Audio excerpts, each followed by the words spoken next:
पुराने घर में रवि अपनी माँ सुरेखा और बेटे आरव के साथ रहता था। लेकिन इस घर में अब पहले जैसी शांति नहीं थी। सन्नाटे के बीच एक डरावना सच छुपा था। रवि की पत्नी प्रिया की आत्मा। प्रिया की मौत कुछ महीने पहले एक रहस्यमयी बीमारी के कारण हो गई थी। मरने से पहले उसने आखिरी बार अपने बेटे आरव को गले लगाया था और धीरे से कहा था, मैं हमेशा तुम्हारे पास रहूंगी। उसके मरने के बाद अजीब घटनाएं होने लगी। रात को आरव के कमरे से किसी के फुसफुसाने की आवाजें आती। कभी पालना अपने आप हिलता तो कभी आरव किसी से हंसकर बातें करता।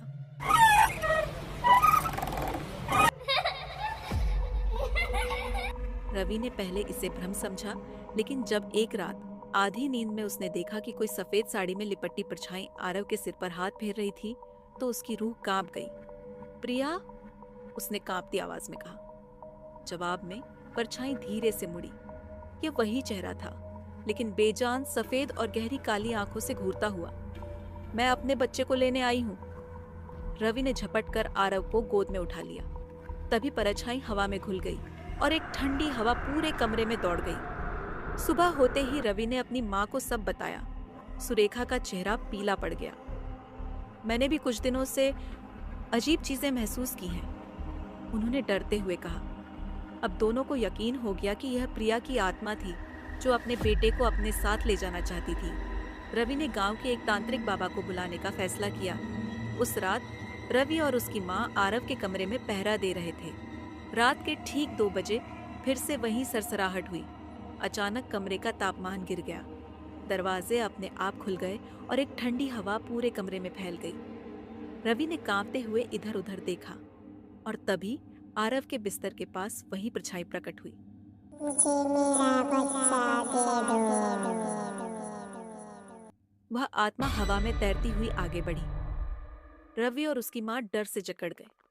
आत्मा ने हाथ बढ़ाया और आरव का हाथ पकड़ने की कोशिश की, लेकिन तभी रवि ने हिम्मत जुटाकर पास रखी पवित्र राख को हवा में उछाल दिया। एक तेज चीख गूंजी और आत्मा गायब हो गई। सुबह होते ही रवि और सुरेखा गांव के बाबा के पास पहुंचे। बाबा ने गहरी आंखों से दोनों को देखा और बोले, यह आत्मा बहुत जिद्दी है, वह इतनी आसानी से नहीं मानेगी। अगली बार वह और भी ताकतवर होकर आएगी। तो हम क्या करें? रवि ने घबराते हुए पूछा। तुम्हें एक बड़ा हवन करवाना होगा, जिससे आत्मा को शांति मिले। बाबा ने उन्हें अगले पूर्णिमा की रात हवन करने के लिए कहा। पूर्णिमा की रात रवि और उसकी माँ ने घर में हवन की तैयारी की। चारों ओर मंत्रों का जाप हो रहा था। बाबा ने एक सुरक्षा घेरा बना दिया था, जिसमें रवि, सुरेखा और आरव बैठे थे। रात के 2 बजते ही अचानक हवाएं तेज हो गई। खिड़कियां जोर जोर से पटकने लगी। दीपक की लौ हिलने लगी और फिर वह आ गई। प्रिया की आत्मा अब पहले से भी ज्यादा भयानक लग रही थी। उसकी आंखें और गहरी हो गई थीं और उसकी आवाज में एक अजीब सा कंपन था। आरव को मुझे दे दो, यह सिर्फ मेरा है। आत्मा ने जोर से चिल्लाया और हवा में एक झटका सा लगा।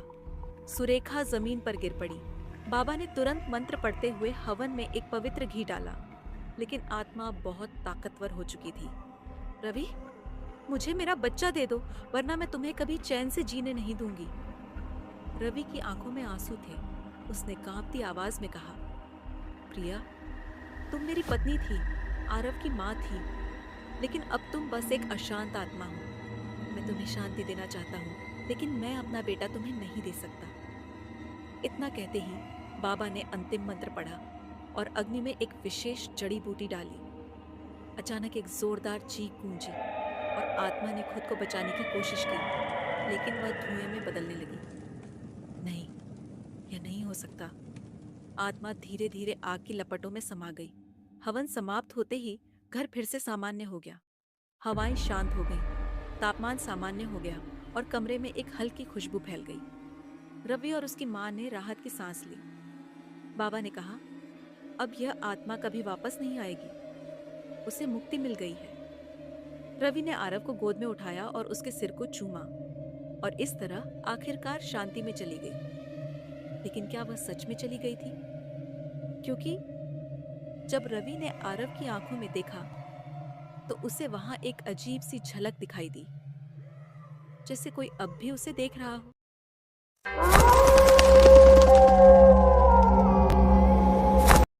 इस तरह की हॉरर स्टोरी देखने के लिए कृपया मेरे चैनल को सब्सक्राइब कर लीजिए और बेल आइकन भी प्रेस कर दीजिए।